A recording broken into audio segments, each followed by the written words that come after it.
Start taking your seats.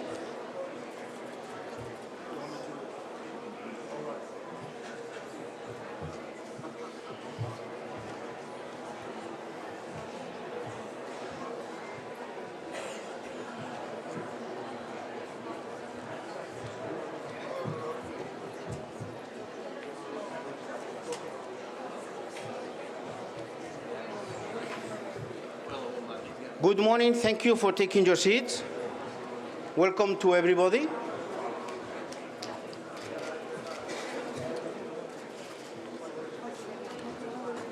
We are about to start. I know some people is a little bit late because the traffic today in Rome, I've been told, it's very heavy. It's not the first time, but this happens in this city. So we might have some people coming a little bit late, but we decided to start already the ceremony.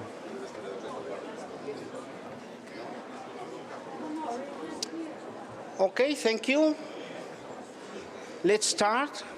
Good morning to everybody. Welcome to FAO. My name is Enrique Lleves. I'm the Director of Communications here at FAO. Welcome to the official World Food Day ceremony. As usual in this plenary, we have interpretation in the 6 FAO languages and Italian as well today.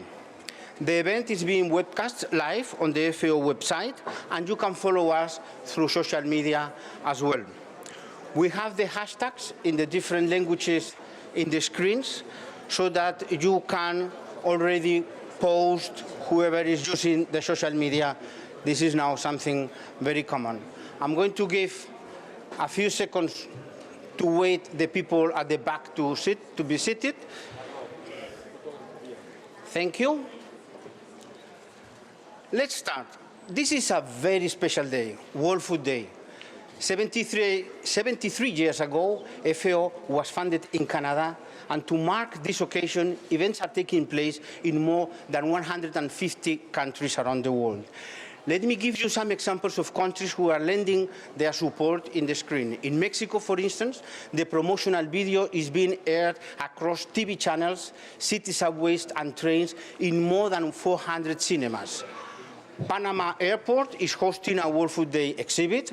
Singapore, Indonesia, Nigeria, Uganda are also calling for action through events and publicity on screens and billboards in the key city spots.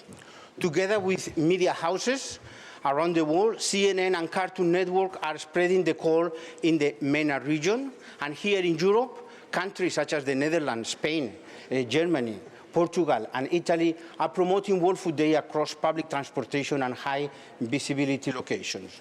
If you came today by public transport here in Rome, you might have seen the advertisements that we have in the buses here in Rome. I would like to thank the municipality of Rome and the Mayor Virginia Raggi, who's here with us, for supporting World Food Day. Tante grazie. And now let me start offering a warm welcome to our keynote speakers today. We have Her Majesty Queen Letizia of Spain. Bienvenida, Majestad. Es un placer tenerla de nuevo con nosotros. We have His Majesty King Letzi Lesotho, King Letzi III of Lesotho. They are both FAO Special Goodwill Ambassadors. We will also hear today from the heads of the UN Rome-based agencies here today with our FAO Director General, and we will hear messages from the Secretary General, Pope Francis, and the President of the Republic of Italy. This message by Italy will be read by Mrs. Alessandra Pesce, already in our podium. Welcome, Sottosecretaria del Ministero dell'Agricoltura. Before we begin, let me then share with you a video that we have prepared on the World Food Day theme. Our actions are our future. A zero hunger world by 2030 is possible. Translations of the video are available through the headphones in case you need them.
Hope we have Build us around the for our world. future, our future. Thank you. Now, without any further delay, let's start with our program today. It is my pleasure to give the floor to FAO Director General José Graziano da Silva.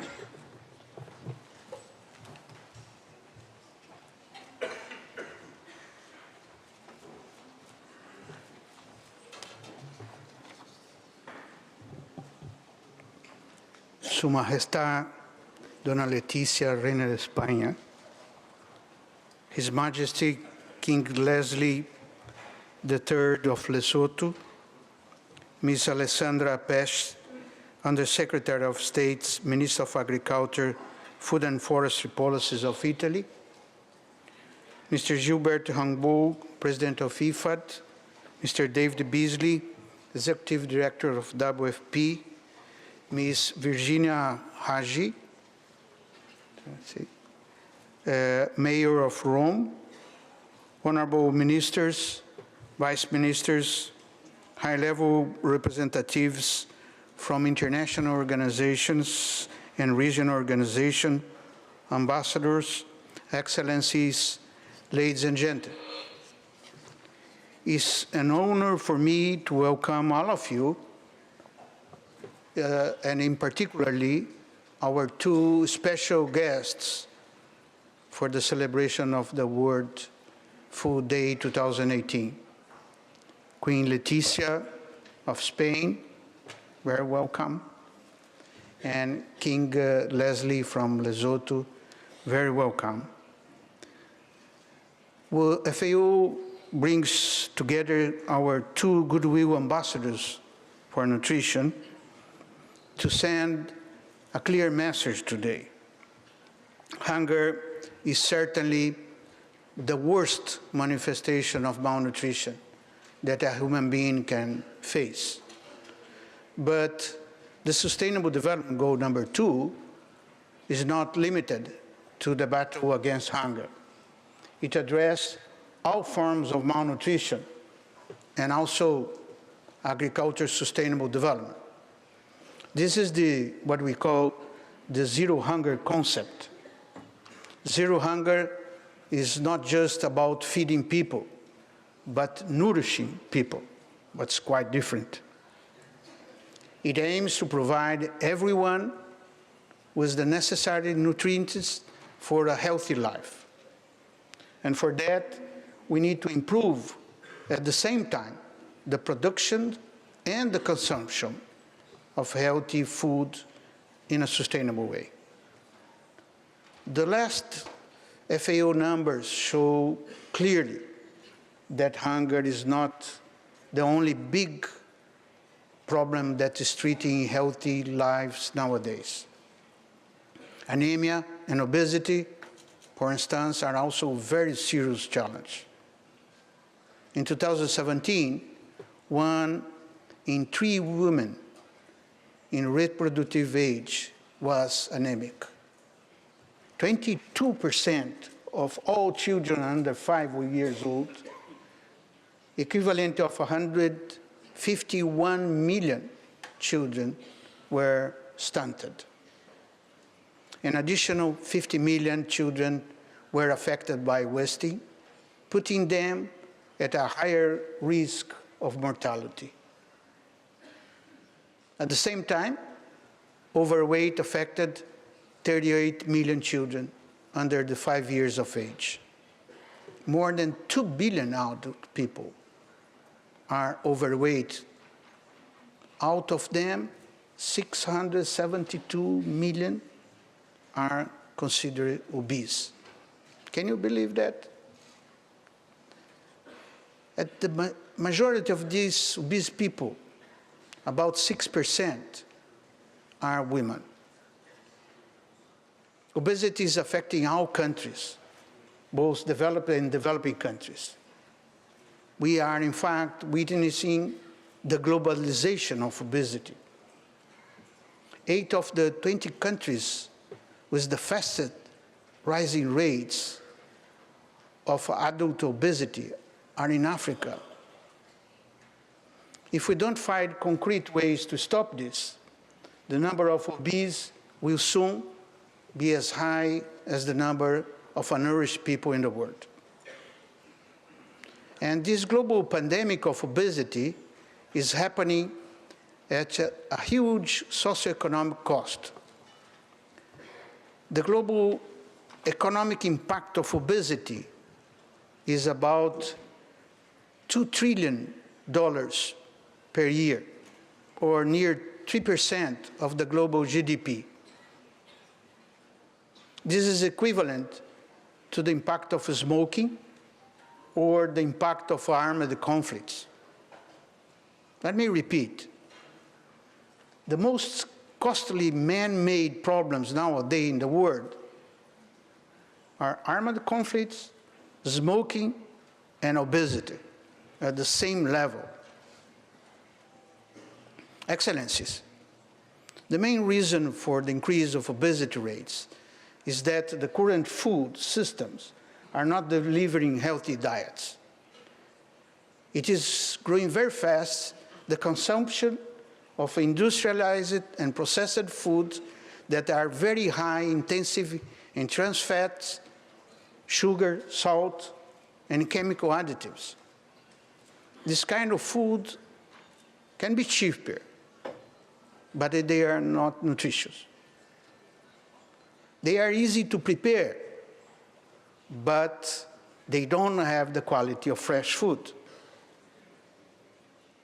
This industrialized food is not providing people with the necessary nutrients for a healthy life.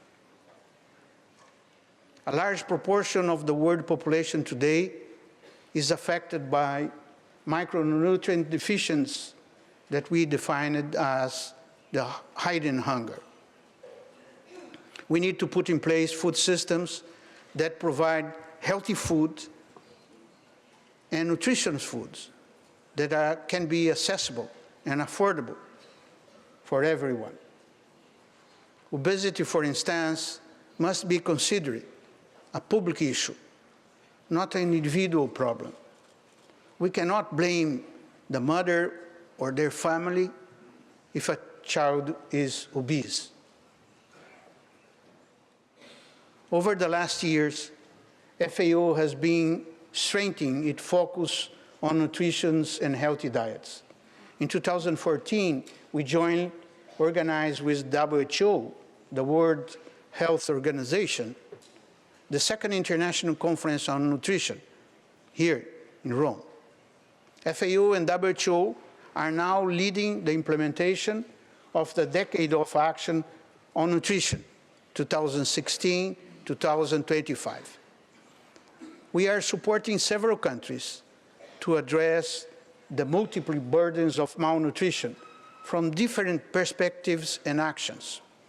This includes, for example, the adoption of legislation to improve the labeling of products and also the ban of harmful ingredients from our food. The adoption of methods to avoid food loss and waste.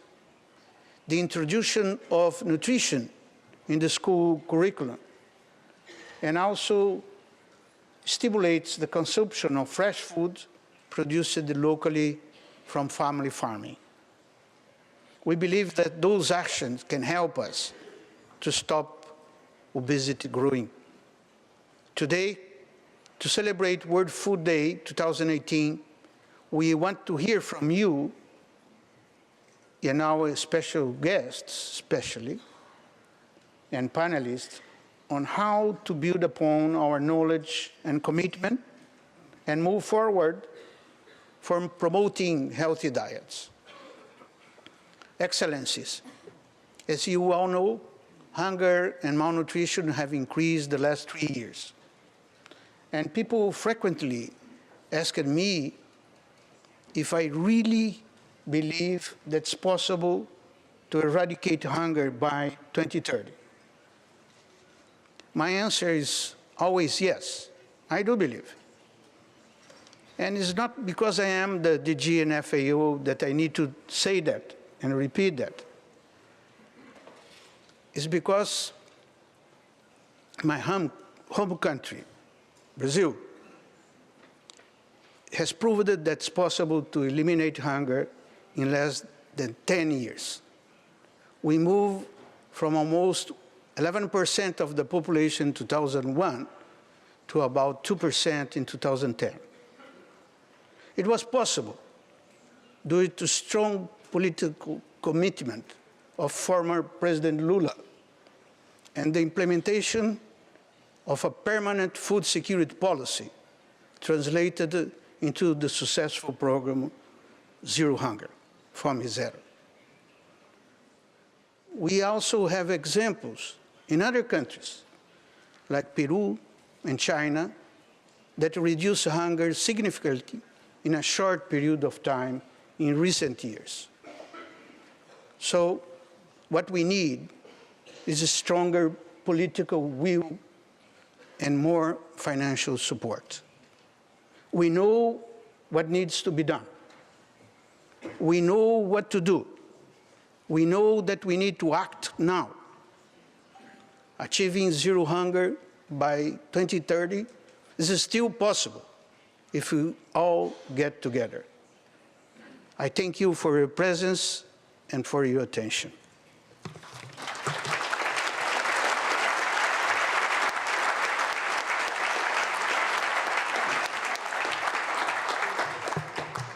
Thank you, Director General. Ladies and gentlemen, the government of Lesotho prioritizes agriculture and nutrition in their national agenda. As champion of nutrition for the African Union and FAO Special Goodwill Ambassador for Nutrition, His Majesty King Letsie III of Lesotho has demonstrated a strong commitment to zero hunger.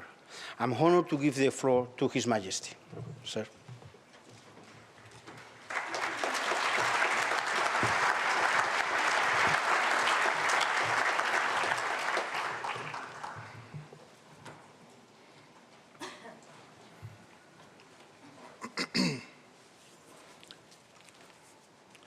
Your Majesty, Queen Laetitia,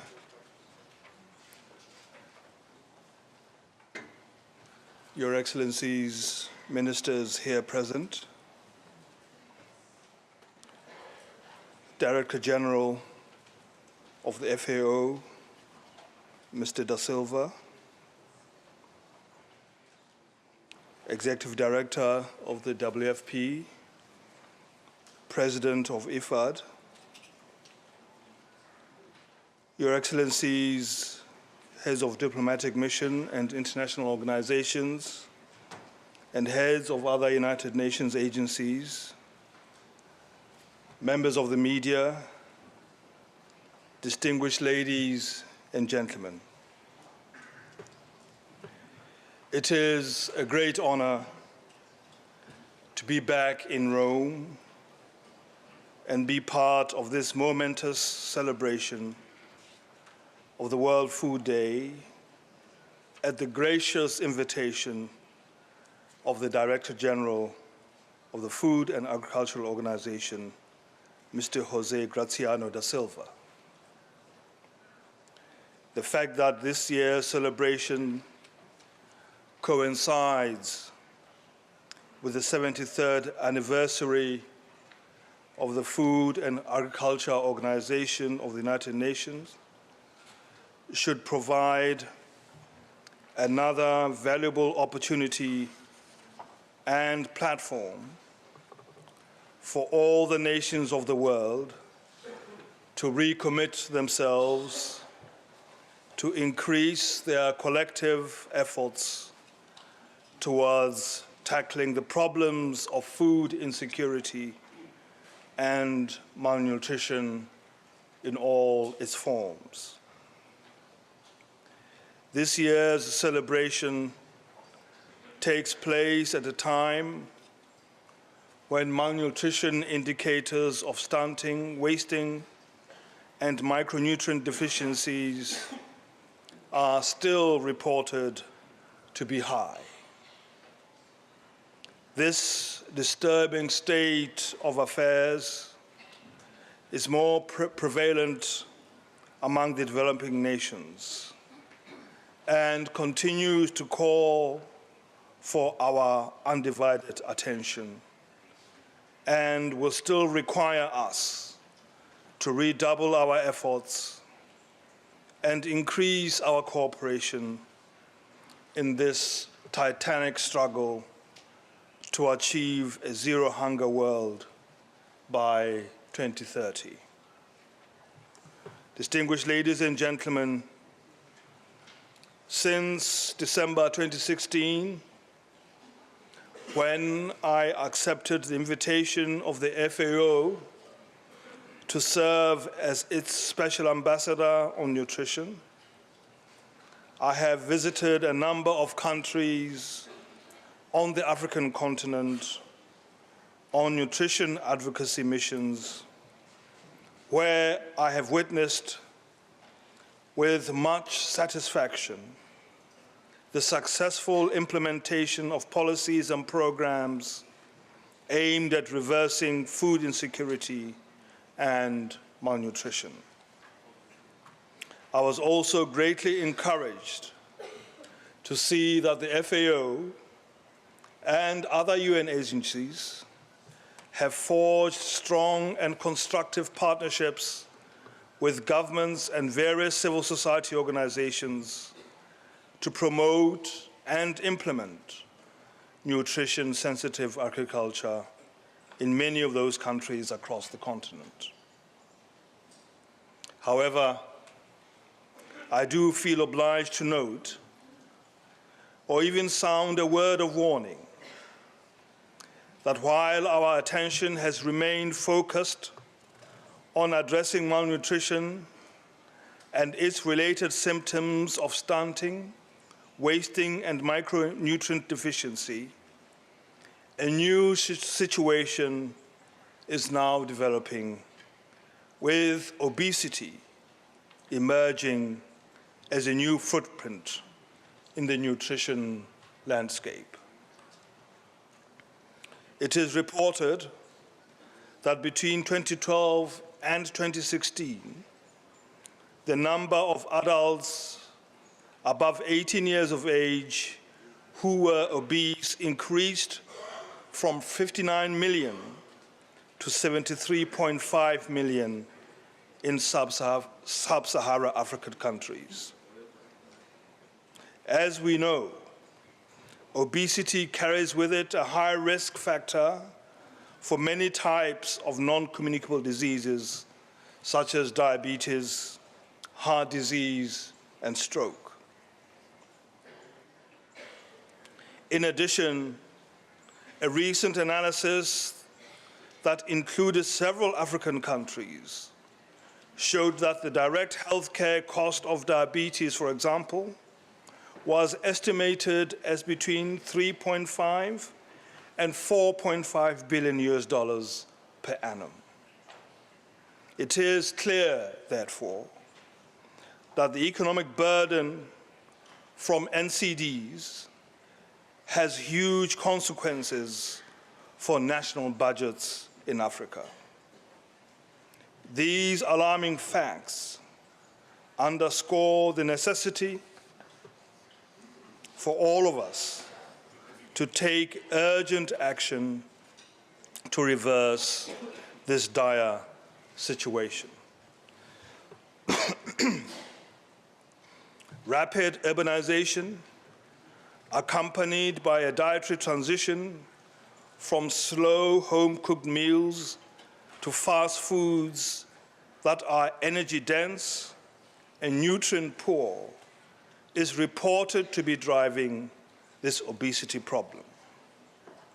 The middle-income working families are more susceptible to the consumption of ready-made foods that are low in nutrition value.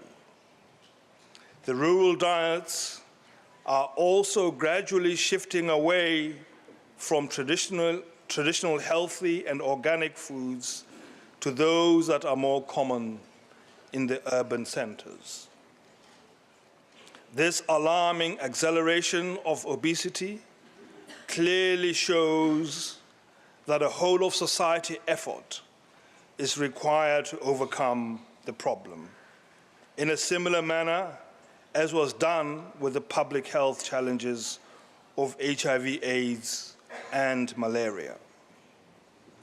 Let me quote another statistic to illustrate the magnitude of the problem. One WHO report of 2016 estimated that in the last 40 years, the number of school-age children and adolescents with obesity has risen more than tenfold, from 11 million to 124 million. Under these circumstances, it is obvious that we must ensure that people have access to healthy diets if we are to successfully address the obesity problem.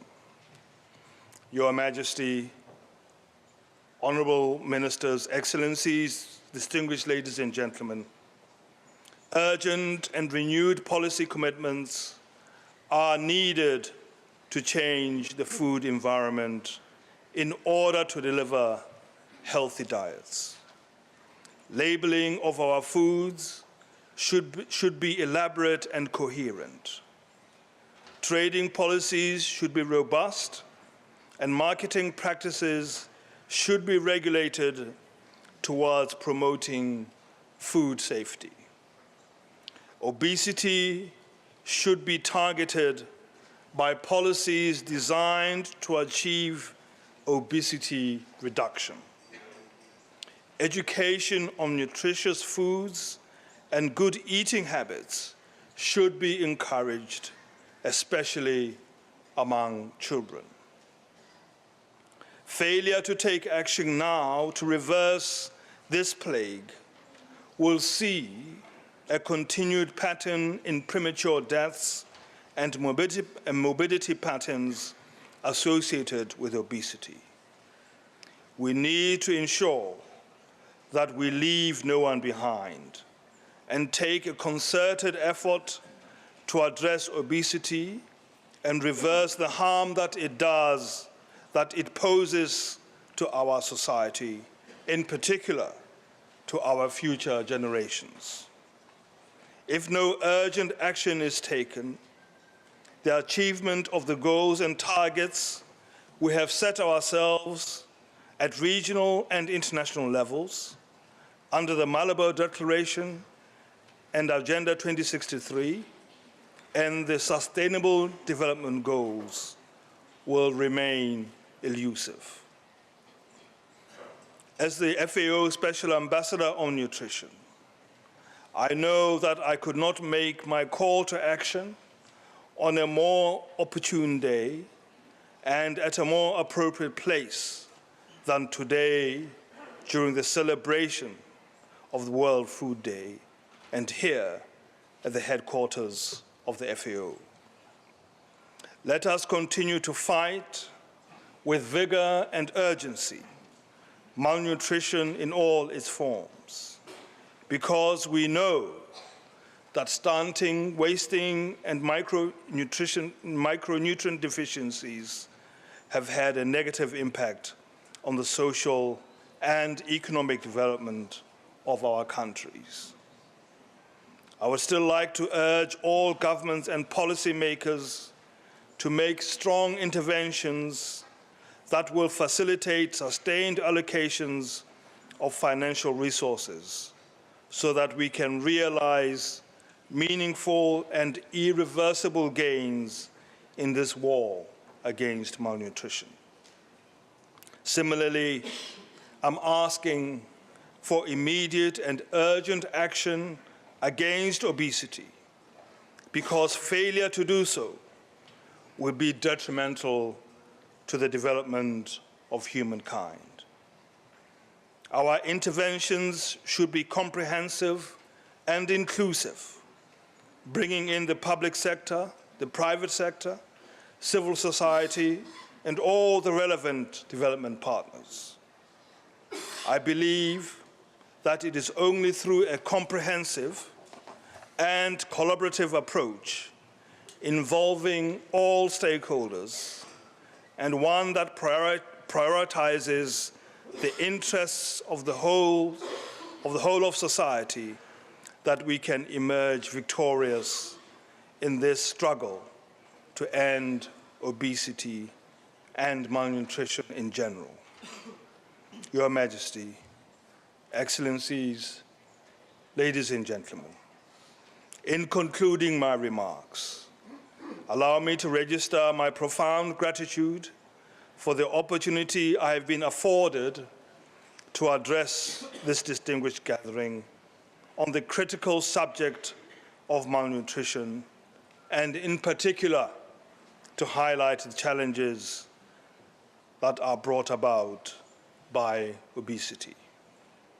It is my fervent hope that, having been motivated and inspired by the deliberations of this gathering, we will go back to our countries and organizations and increase our efforts towards devising strategies and policies that can bring a halt to these worrying trends. Strategies and policies that will ensure that a zero hunger world by 2030 is possible. I thank you all for your attention.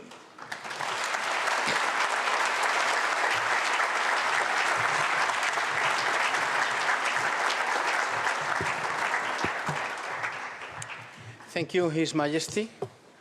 Allow me to switch into my mother tongue, Spanish, y damos ahora la bienvenida a Su Majestad la Reina Doña Leticia de España como embajadora especial de buena voluntad para la nutrición. La Reina Leticia apoya activamente el trabajo de la FAO. Majestad, tiene usted la palabra.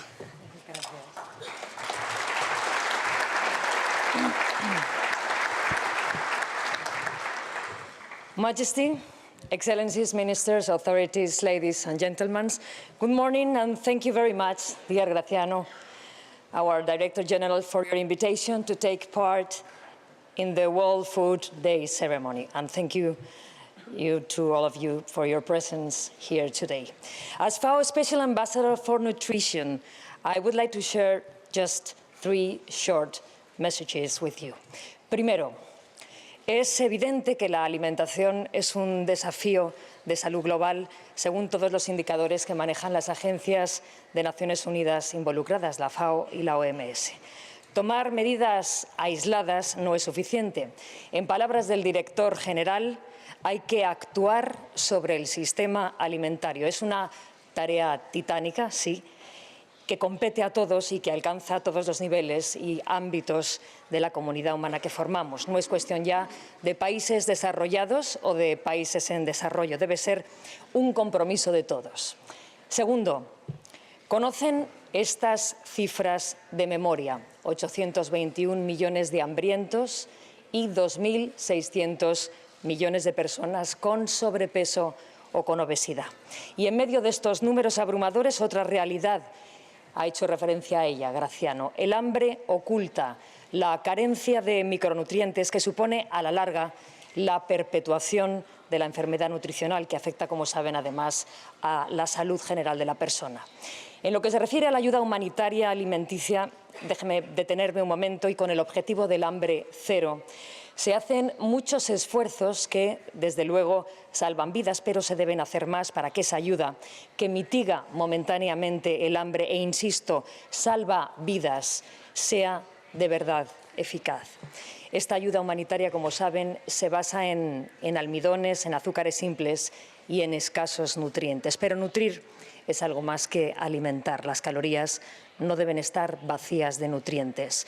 It is true that there are major obstacles in the path. Fresh food are expensive and inaccessible for the majority of people, and transportation is always an issue. An improvement in food distribution means also reassessing how to recover most of the food waste generated in the industrialized countries. And also, I just want to name, without going into it, a key element for the global food system, the extreme climate variability that comes from an often irresponsible human intervention in the planet ecosystems. Third and last message, nunca antes se ha dado tanta importancia a la nutrición. Aprovechemos el impulso de la FAO, también de la OMS, en este decenio de Naciones Unidas sobre nutrición.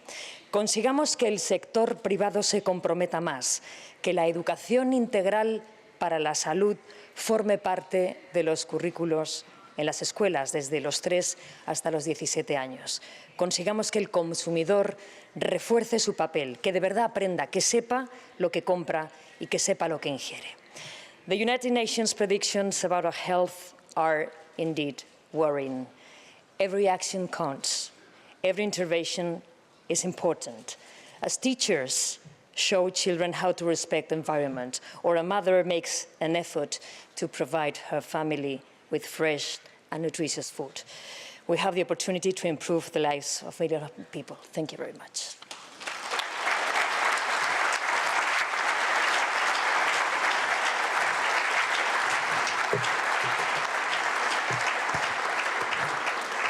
Muchas gracias, Majestad. Ladies and gentlemen, the UN Secretary General, Antonio Guterres, has prepared a video message that has sent for this ceremony today. It is my pleasure to share it with you. Video, please. In our world of plenty, 1 person in 9 does not have enough to eat. About 820 million people still suffer from hunger, and most of them are women. Some 155 million children are chronically malnourished and may endure the effects of stunting for their entire lives. And hunger causes almost half of the infant deaths worldwide. This is intolerable. On World Food Day, let us commit to a world without hunger, a world in which every person has access to a healthy, nutritious diet. Zero hunger is about joining forces. Countries and companies, institutions and individuals, we must each do our part towards sustainable food systems. Today, we renew our commitment to uphold everyone's fundamental right to food and to leave no one behind. Thank you.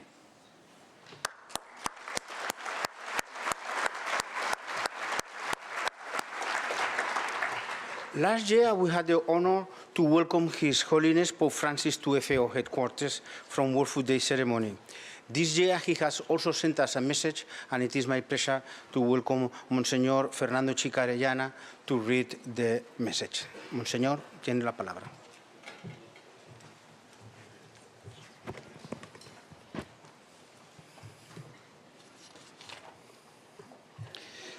Majestades, Excelencias, señoras y señores, es para mí un honor dar lectura al mensaje del Santo Padre para esta jornada.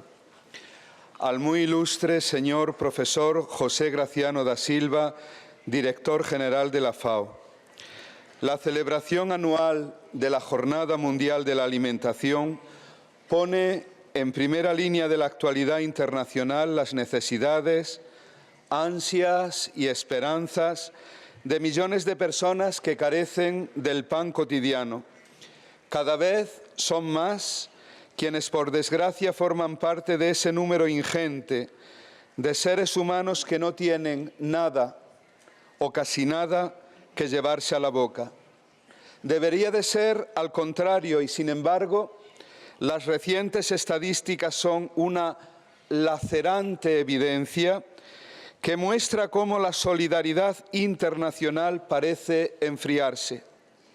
Y cuando escasea la solidaridad, hoy todos somos conscientes de que las soluciones técnicas y los proyectos, incluso los más elaborados, no son capaces de afrontar la tristeza y la amargura de cuantos sufren al no poder alimentarse suficiente y sanamente.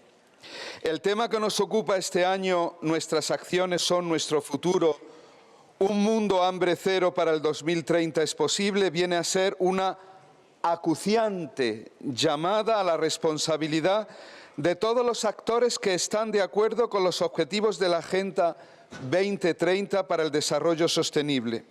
Un rugido que pueda sacarnos del sopor que a menudo nos paraliza e inhibe. Esta no puede ser una jornada más, contentándonos con recoger información o saciar nuestra curiosidad, hemos de tomar dolorosa conciencia, atrevernos a convertir en sufrimiento personal lo que le pasa al mundo y así reconocer cuál es la contribución que cada uno puede aportar.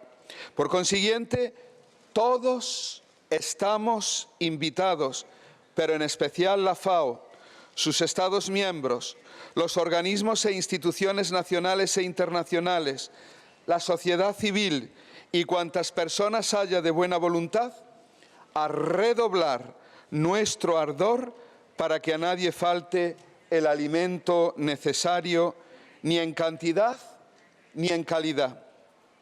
Los pobres aguardan de nosotros una ayuda eficaz que los saque de su postración, no meros propósitos o convenios que tras estudiar detalladamente las raíces de su miseria den como fruto únicamente solemnes eventos, compromisos que nunca llegan a materializarse o vistosas publicaciones destinadas solo a engrosar catálogos de bibliotecas. En este siglo XXI, que ha visto considerables adelantos en el campo de la técnica, la ciencia, las comunicaciones y las infraestructuras, tendríamos que sonrojarnos por no haber conseguido los mismos avances en humanidad y solidaridad, y así satisfacer las necesidades primarias de los desfavorecidos. Tampoco nos podemos quedar tranquilos por haber hecho frente a las emergencias y a las situaciones desesperadas de los menesterosos. Todos estamos llamados a ir más allá. Podemos y debemos hacerlo mejor con los desvalidos, y para ello hay que pasar a la acción, de modo que desaparezca totalmente el flagelo del hambre. Y esto requiere políticas de cooperación al desarrollo que, como indica la Agenda 2030, estén orientadas hacia las necesidades concretas de los indigentes. Es preciso también una particular atención a los niveles de producción agrícola, el acceso al mercado de alimentos, la participación en las iniciativas y acciones y, sobre todo, el reconocimiento de que a la hora de tomar decisiones los países son iguales en dignidad. Es imprescindible asimismo comprender que cuando se trata de afrontar eficazmente las causas del hambre, no serán las pomposas declaraciones las que extirpen definitivamente esta lacra. La lucha contra el hambre reclama imperiosamente una generosa financiación, la abolición de las barreras comerciales y, sobre todo, el incremento de la resiliencia frente al cambio climático, las crisis económicas y los conflictos bélicos. Uno de los principios que debe guiar nuestra vida y nuestro compromiso es la convicción de que el tiempo es superior al espacio, lo cual significa que hemos de impulsar con claridad, convicción y tenacidad procesos sostenidos en el tiempo. El futuro no habita en las nubes, sino que se construye al suscitar y acompañar procesos de mayor humanización. Podemos soñar un futuro sin hambre, pero eso solo es legítimo si nos empeñamos en procesos tangibles, relaciones vitales, planes operativos y compromisos reales. La iniciativa Hambre Cero 2030 ofrece un marco propicio para ello y sin duda servirá para cumplir el segundo de los objetivos de desarrollo sostenible de la Agenda 2030, que busca erradicar el hambre, lograr la seguridad alimentaria y mejorar la nutrición, promoviendo la agricultura sostenible. Uno puede decir que aún tenemos 12 años por delante para llevarlo a cabo y, sin embargo, los pobres no pueden esperar. Su calamitosa situación no lo permite. Por ello debemos actuar de manera urgente, coordinada y sistemática. Una ventaja de estas propuestas es que han sido capaces de plantear metas específicas, objetivos cuantificables e indicadores precisos. Sabemos que hemos de combinar armónicamente una doble vía de atención con acciones a largo y a corto plazo para hacer frente a las realidades concretas de quienes a día de hoy sufren los desgarradores y punzantes zarpazos del hambre y la malnutrición. Pasar de las palabras a la acción en la erradicación del hambre no solo requiere decisión política y planes operativos, es necesario asimismo superar un enfoque reactivo, dando paso a una visión más proactiva. Una mirada superficial y pasajera, en el mejor de los casos, puede suscitar reacciones puntuales. Olvidamos de este modo la dimensión estructural que esconde el drama del hambre, la extrema desigualdad, la mala distribución de los recursos del planeta, las consecuencias del cambio climático o los interminables y sangrientos conflictos que asolan a muchas regiones, por mencionar solo algunas de sus principales motivaciones. Necesitamos desarrollar un enfoque más proactivo y más sostenido en el tiempo.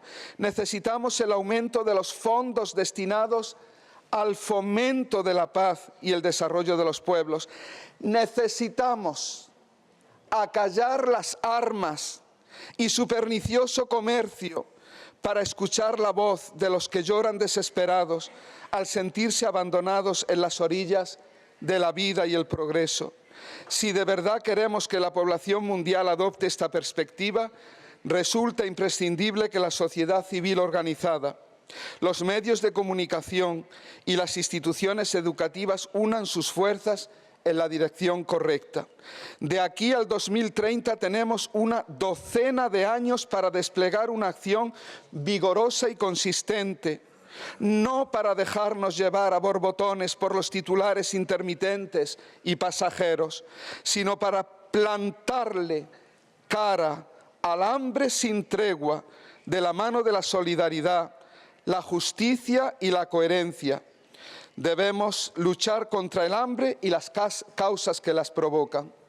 Estas son, señor director general, algunas reflexiones que deseo compartir con cuantos no se dejan vencer por la indiferencia y escuchan el grito de los que no disponen de lo mínimo para llevar una existencia digna. Por su parte, la Iglesia Católica, en el ejercicio de la misión que su divino fundador le ha encomendado, batalla cotidianamente en el orbe entero contra el hambre y la malnutrición, de múltiples formas y a través de sus variadas estructuras y asociaciones, recordando que quienes padecen la miseria no son distintos de nosotros, tienen nuestra misma carne y sangre, merecen pues que una mano amiga los socorra y favorezca, de manera que nadie quede rezagado y en nuestro mundo la fraternidad tome carta de ciudadanía y sea algo más que un eslogan llamativo y sin contenido real.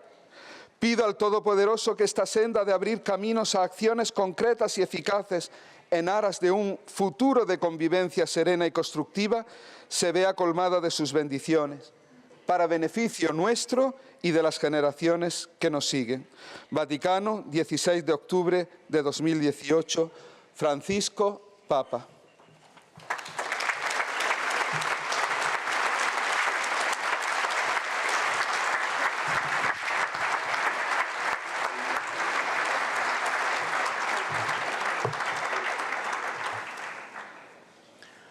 Muchas gracias, Monseñor, por estas palabras del Papa. We have also a message from the President of the Italian Republic, Sergio Mattarella, who has sent it to us. Signore e signori, adesso è per me un piacere dare la parola alla dottoressa Alessandra Pesce, sottosegretaria di Stato del Ministero dell'Agricoltura, che leggerà il messaggio del Presidente. Dottoressa, lei ha la parola. Grazie.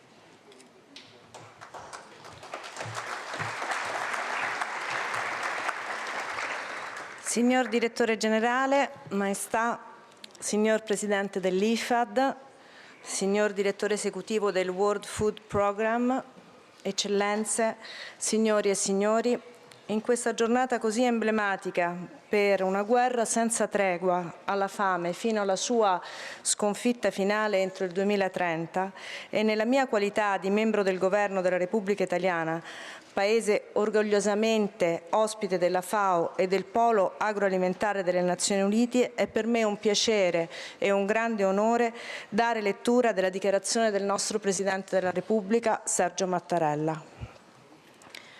Nel celebrare la Giornata Mondiale dell'Alimentazione, la comunità internazionale è invitata a rinnovare ogni sforzo per raggiungere l'obiettivo fame zero entro il 2030.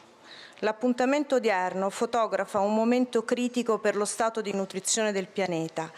Il numero delle persone che soffre la fame è in aumento. Le donne e i bambini, soprattutto quelli che vivono nelle zone rurali, sono i primi a esserne colpiti. I fenomeni delle carestie e della desertificazione contribuiscono, in una fase di rinnovati conflitti, a provocare movimenti di popolazione alla ricerca della sopravvivenza. Con una popolazione mondiale in costante crescita e a fronte dei cambiamenti climatici che influiscono negativamente sulla sicurezza alimentare, è indispensabile abbracciare una cultura consapevole degli equilibri delle risorse naturali, promuovendo un genuino sviluppo. Il dovere di adottare modelli di crescita e stili di vita sani, maggiormente sostenibili e rispettosi dell'ambiente e del territorio in cui viviamo non è derogabile. La sfida di dimensione planetaria in atto impone un lavoro congiunto, al fianco delle organizzazioni multilaterali, da parte di una pluralità di attori, pubblici e privati, a livello nazionale e internazionale, con responsabilità, senso di equilibrio nella gestione delle risorse alimentari e crescente consapevolezza riguardo ai comportamenti nei consumi.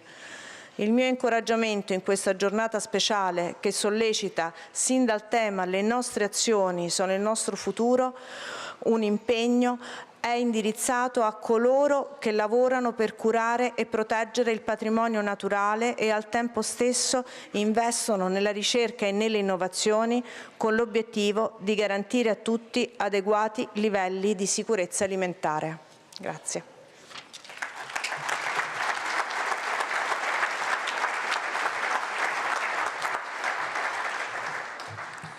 Grazie. Ladies and gentlemen, as I have mentioned before, zero hunger is a challenge that requires collaboration of everybody. The UN Rome-based agencies work together to support countries in fighting hunger, malnutrition, and poverty. On the screen, I would like to share with you a photo of the 3 Rome-based agencies' visit to Niger a few days ago. They're supposed to have a photo here, otherwise we'll continue. Where they underline the need to build people resilience and so here we have the photography. It was taken a few months ago when they went together to Niger. World Food Day is a celebration for the 3 agencies. Now we will hear a few words from the heads of IFAD and WFP, and it is my pleasure to give the floor to the President of IFAD.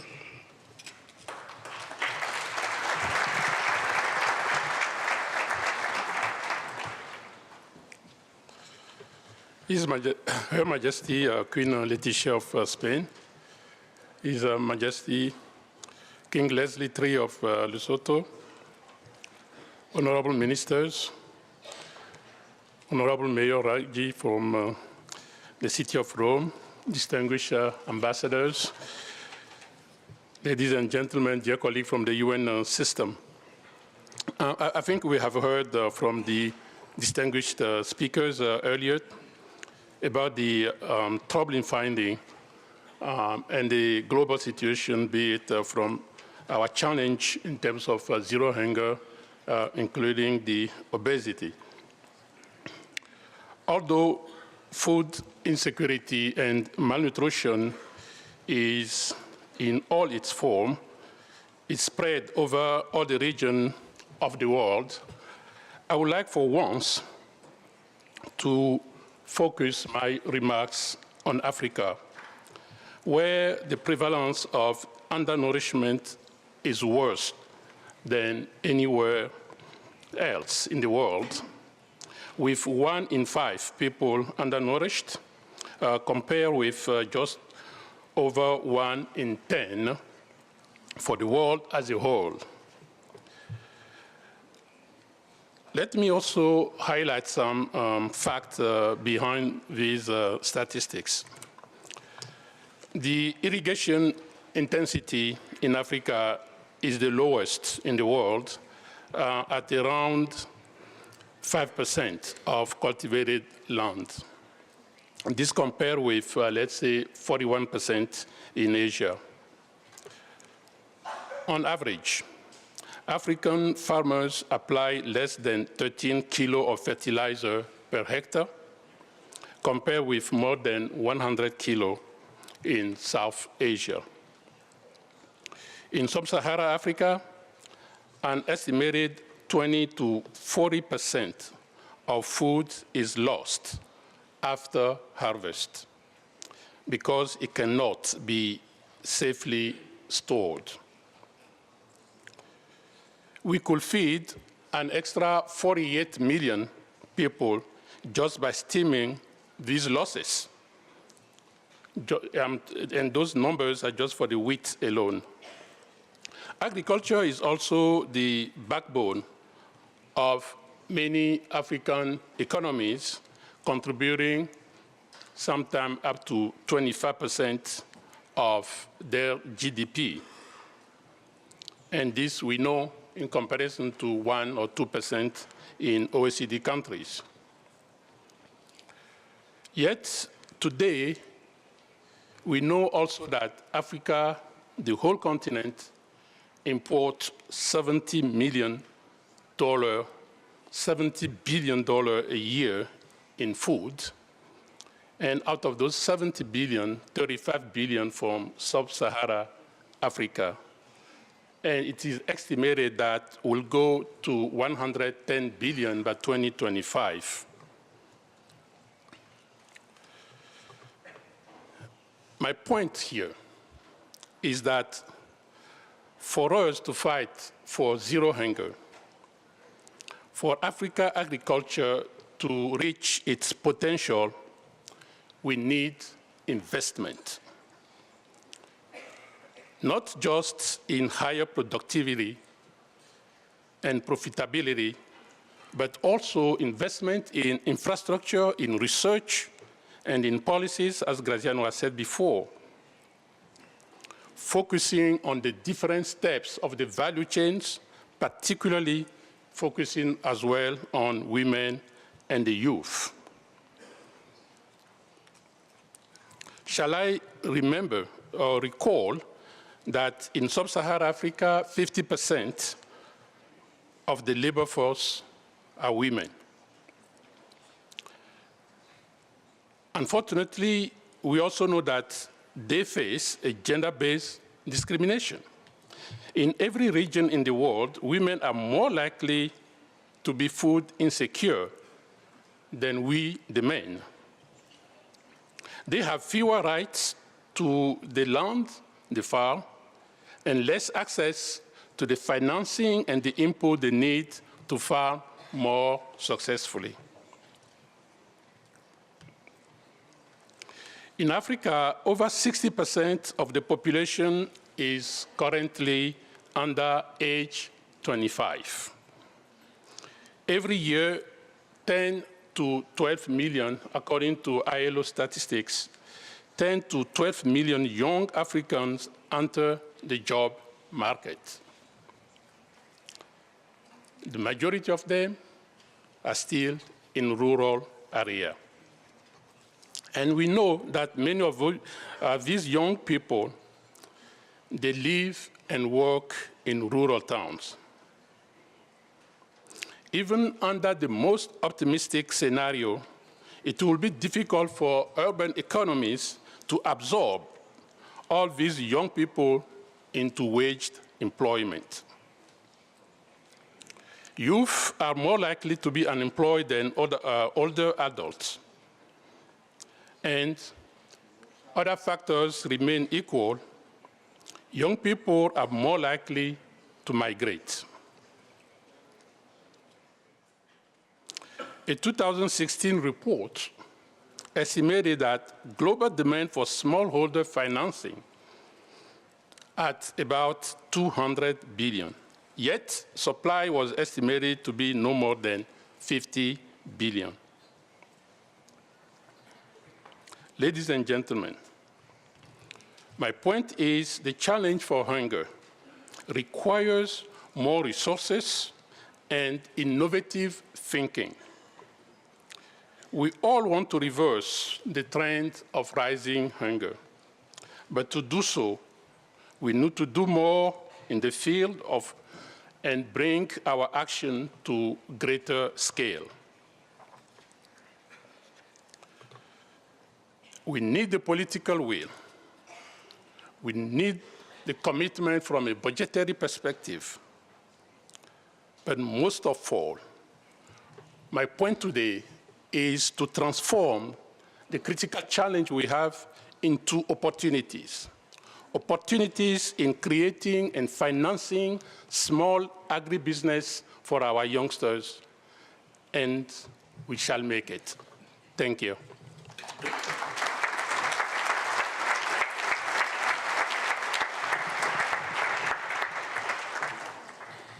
Thank you, Mr. Ngbo. It is now time for our last speaker of the ceremony this morning. It is my pleasure to invite Mr. Beasley to take the floor. Mr. Beasley, thank you.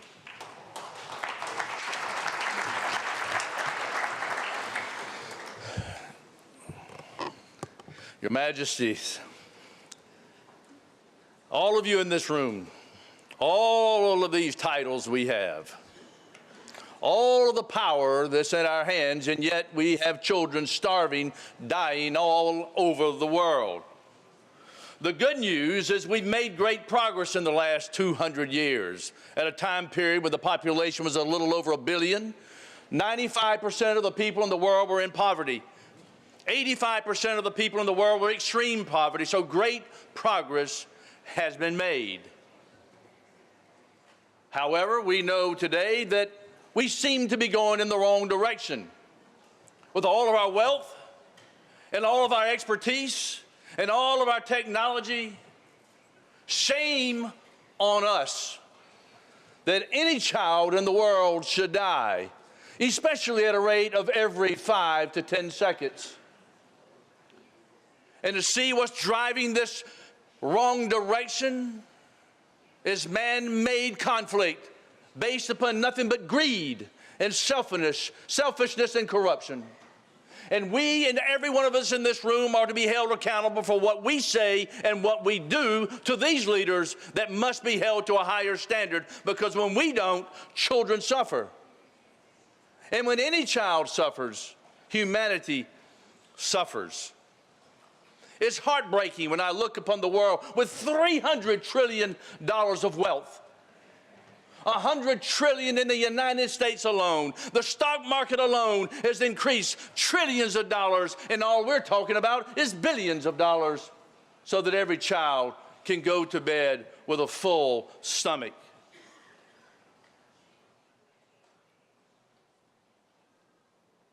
When I hear the numbers on waste, 35% of waste alone, not just in Africa, but around the world, $4 billion of 4 billion metric tons of food production, 1.3 metric tons, millions are wasted.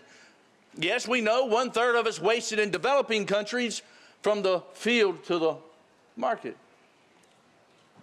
But in developed countries, it's wasted at the table. That has a value of $750 billion. Imagine what we can do with that. Yes, we can actually feed 2 billion people in a year with that alone.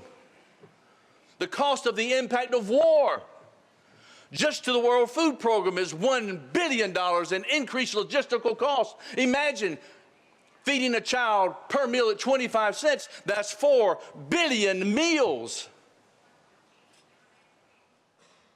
And to compound that with weather extremes, I just read a report this morning that shows that in the last 35, 40 years, 45% of all the invertebrates that are critical for pollination is a reduction. And 35% of all plants in the world require pollination. We seem to be on an uphill battle, and everybody's looking to their own base agencies to collaborate more, and I can assure you we are. But the answer is not in Rome alone.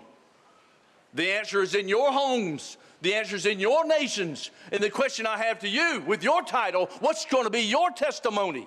What are you going to do to change the dynamics and the directions of the world today, because we are on a crash course? And we all have an obligation and responsibility. When I think about the little children in the world, when we were in Niger together, when we were in Ethiopia together, to see the hopes of these little children, it doesn't take much to put a bright smile and starry-eyed dreams on these children. But you see, when we look around, we're letting them down. And one thing that we've also done in the United Nations, in my opinion, is we've shunned the private sector. But I think there's a renewed kindled spirit that we cannot solve this alone through the government, through the United Nations, nor just through the private sector or NGOs. It's going to take all of us working together. And not just thinking about numbers in the sky. And numbers are very important. Believe you me, when I hear numbers like every day last year, 2017, 44,000 people per day were displaced. That's 31 people per minute were involuntarily displaced because of man-made conflict and climate extremes. Combine those together, you've got a formula, a nightmare, the perfect storm heading your way. The good news is that we have solutions. We know what happens when we come in with effective programs. We know what happens when we fail to act, as we did in Syria in 2014. We saw the consequences of not coming in and addressing root causes. It's like when I hear some of the governments in my own government, just fighting all over the place about migration and what should be the immigration policy and the laws. It's like you've got leaks in the roof. There are water lines up there, and everybody's fighting about where to put the buckets. My God, let's just disagree where to put the buckets, and why don't we agree to fix the leaking roof? Because we know when we address the root cause of the problem, we will address issues that will change the lives of children all over the world. We know what happens. We've seen it, and when you feed like we do, assist over 90-something million people a day, you know what's going on in the neighborhood. And we know for every 1% increase in hunger, there's a 2% increase in migration. And if you don't have food security, you will not have any other security at all. You can build all the bridges and schools you want, but if you don't have food security, those bridges and those schools will be rubble in just a matter of time. And so it's time that we understand that the humanitarian and the development sectors must come together to bring about change in the lives of people all over the world. And we've got solutions. And we need for you to help us scale it up with efficiency and effectiveness. Is the sun rising or is the sun setting? I'm an optimist. In spite of all the clouds and darkness, I believe that the sun is always rising, because I believe that humanity is going to understand that we've made our mistakes. Shame on us. But yes, I believe that the men and the women in this room, and yes, I'll say in Africa, as Gilbert was saying, and the Queen was saying, and Graziano was saying, and the King was saying, the women in Africa, we're going to turn to them for greater solutions. And the smallholder farmers, we see it every day. When we come together with effective programs that lift them out of the misery, women are stepping up because of the love of their children. But we have programs and solutions from harvesting water, and I can go on, but my time is out, I know. I wanted to wake you up at the end of this program. But I can tell you, I'm excited about the opportunities before us. because of the commitment of the men and women in this room. And I want to leave you with one last little story. This father and this little boy, and let's add this little girl, were walking down the beach early one morning after a major storm had hit. And upon the beach were literally hundreds of thousands of starfish that had been washed up on the shore. And the little boy and the little girl were grabbing one and throwing it into the water. And after about 30 minutes, the father, tired of not making much progress, and he said to the little boy and the little girl, his little boy and his little girl, that he loved so much, he says, my dear children, look down the beach. There are hundreds of thousands. You just won't make a difference. And the little boy and the little girl together picked up one starfish and showed it to Dad and said, Dad, it makes a difference to this one. And they threw it into the water. And the dad realized every child counts. Thank you.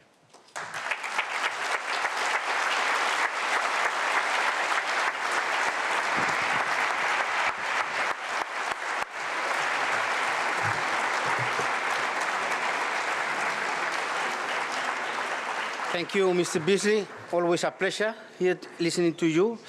Excellencies, ladies and gentlemen, this brings us to the end of the ceremony. We are right on time, as we had scheduled around 1 hour for the ceremony. I hope that you will be able to stay with us for the first high-level meeting, interactive meeting that will take place at 11 o'clock in a few minutes. Our speakers on the podium will be leaving us for a short break, and then we will start at 11 o'clock the second session. Thank you very much.